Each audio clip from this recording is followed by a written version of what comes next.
All right, U.S. Combat Sports here with world famous trainer Duke Roufus. Duke, UFC on Fox just went down. What were your thoughts and how big was that for the sport? It's just, words can't describe. I've been in martial arts since I was 4 years old. I remember it was on, I think ABC Wild World of Sports is the original old school kickboxing, but we really haven't seen the mainstream. There was Elite XC for a little bit, and now the full relationship the UFC has with Fox, seeing the World Series, NFL, college football advertised at the same time as martial arts. It's just incredible for me. Okay, something, going off track here a little different than the positive of the last question. There's that Assembly Bill 308 going on right now, which is basically a Wisconsin MMA ban. What are your thoughts on that, and what dangers do you think that provides to the sport if it was to pass? Well, I think that's why the government put the regulations in. I think it's very dangerous to give any city a choice. It should be a one rule for the whole state, or else. I mean, sometimes people have still negative connotations with our sport. There's still a lot of people that are against the sport, and anyone, whether it's MMA or any of your other hobbies, why should people be able to tell you what to do or not do in this country? Another exciting thing for your guys' gym, you're the Fighters Only Gym of the Year awards. You're with teams like Alliance, Jackson, Black House. What does that say about your guys' gym, and how much of an honor is that to be in those, constantly becoming brought up in those awards now here with Roufusport? Very honored. I owe that one to the athletes to fly the banner for us. It's just some great guys fighting in the UFC, Bellator, Strikeforce.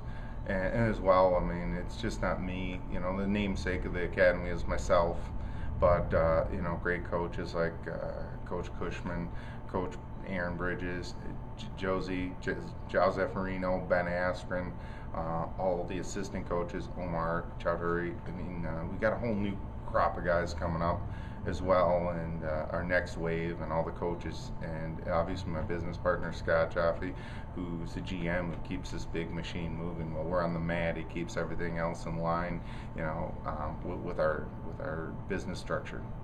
Something else really exciting for you guys, in just a couple days on Friday, NAFC Unleashed with some big cards. Can you kind of explain your excitement about the event and a couple fights that people should look out for? It's going to be another great card. It's very cool that Potawatomi is really investing in the sport, and they want to bring a top of the line, promotion in, not meaning ours, but the Potawatomi brand of NAFC, because it is their show, their lights, their production, their presentation. That's the one thing. There is some great fights. I'm pretty excited about Sergio Pettis' second fight. He's fighting a guy that's 2-0. Definitely trying not to give him, these tomato cans all the time. He's going to come up slowly, but we're going to look to fight guys with winning records and work his way up the ladder. His first fight in Canada was a good trial horse, but now he's got to step into the deep water. He is going to be the main event. He's a very popular fighter, and there's a lot of people coming out. There's going to be a lot of media that want to check out who Anthony Pettis' younger brother is. I'm real excited about the interesting style matchup. He's not had the best of luck lately, but Milwaukee native Sean Salmon is going to be taking on BJJ world champion Joao Zaffarino. It's going to be an interesting fight.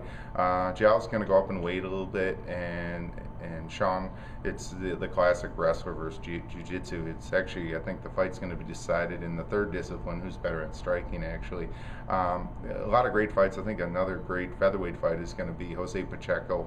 Timano from Adrian Serrano's gym is fighting our teammate Rick Glenn. I'm excited about these fights. These crosstown rivalries. There's nothing, how should I say? There's no angst there. It's just friendly rivalries. Adrian and I have been buddies for years and worked together. That everybody's got to fight everybody to find out where we stand on our way to the bigger shows. But it's going to be an interesting fight. Rick Glenn has moved out here from Iowa. He used to train with Eric Koch in Iowa, and it's going to be an interesting fight as well. Another light heavyweight fight. Will Dickey is coming down from Green Bay to fight the RoboCop Carl Turk. That's going to be an interesting fight as well. Will Dickey's shown in the past some weaknesses on the ground, and then Carl Turk's shown some weaknesses on his feet. It's who dictates where the fight goes is going to be the victor in that one. Again, matchup of styles, great trained guys. As well, trying to think about the card here. There's been unfortunately some changes. Matt Brown had an injury to his rib, and Chico Camus had to step out for a personal reason, so that fight didn't go down. But those are some real solid matches. We lost Morgan Sickinger's opponent, and we've had a hard time finding an opponent for him. But I think all in all, the card itself, top to bottom, is going to be great.